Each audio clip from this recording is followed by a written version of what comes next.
In videography, there's a golden rule. A rule that precedes all else. A rule that gets you those epic shots of Thanos' Infinity Gauntlet before he destroys the universe. It's called the rule of thirds. The rule of thirds is so widely used in cinematography, it's really the only way that camera operators know that they're getting the perfect shot. But what is it and how can you use it in YouTube videos? Today we'll be doing Cinematography 101 with this most basic rule and explaining even how on YouTube and Twitch, this most basic of rules is required for getting the best shot that you can. Before we start, I'd like to mention that I stream on Twitch every Thursday and Friday if work permits. We talk about tech, YouTube, Twitch, all that other crap, even some anime every once in a while. So if you want to talk about that on stream, I most certainly can oblige. Anyway, onto the video. Let's start with a little bit of a history of cinematography. Now, the basic definition of cinematography is the art of getting the perfect shot. Now, cinematographers don't use their eyeballs to just eyeball their shots.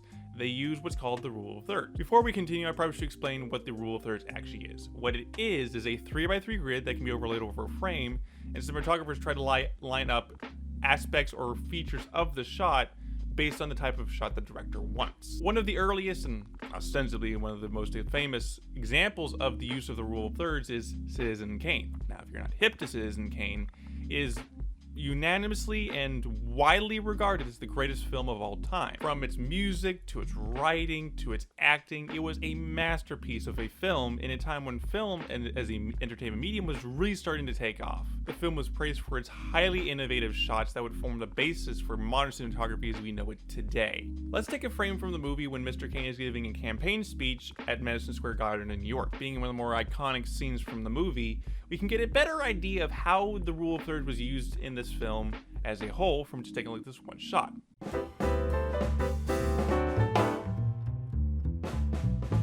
Notice anything? If you said the shot was tilted at a 15-degree angle, you'd be right. So give yourself a pat on the back. No, to the untrained eye in 2020, it's nothing special. But in 1941, when the film was first premiered, it was a big deal because no one had ever seen anything like it before. But let's go back to that cringy joke about Thanos' Infinity Gauntlet at the beginning of the video and compare that to our shot from Citizen Kane, and overlay a rule of thirds grid over it. In Infinity War, the focus is Thanos' eyes and primary digits he's about to snap the universe out of existence, whereas in Citizen Kane, the focus is to show off Kane himself. The end goal is to show off a character in their best light within the context of the shot, but with the ideology being different, sometimes it's kind of hard to tell if you're looking at it from a cinematography standpoint. If you're looking at it from purely a viewer standpoint, it is a little different. With that in mind, let's screw with the Citizen Kane shot a little by tilting it 15 degrees to the right and see what happens.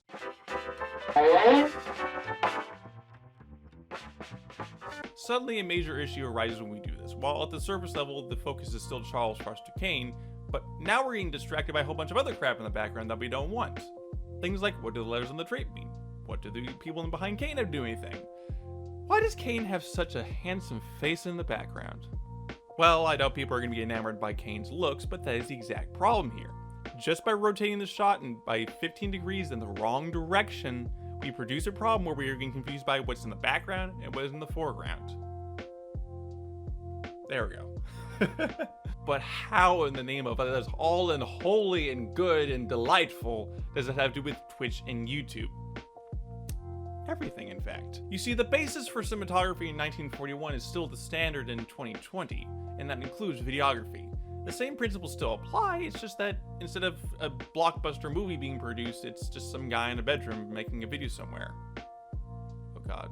Making sure your shots line up in a proven manner, and in doing so that you don't be reproducing a distraction from the foreground and the background, will make your YouTube videos look a whole lot better without having to spend money on props or lights or anything. Some cameras these days can even allow you to overlay a rule of thirds on the preview like my Nikon D3400 can. You can see it actually right now on screen. Using this will help you line up your shots a lot better. If your camera doesn't support this, well, then you have to visualize it in your head like a cinematographer would. Getting the idea in your head on how the shots look with the context of the rule is key here. Anyway, I'm going to end this off with saying that again, I stream on every Thursday and Friday at 8:30 p.m. Central Standard Time. We're going to be talking things like tech, YouTube, Twitch, anime, crap, that stuff. We also have a Discord also where we talk about the same stuff and a bunch of other stuff that's relevant to the whole thing. If you want to join us, the link will be down below. Anyway, thank you for joining me for this video, and I'll see you guys later.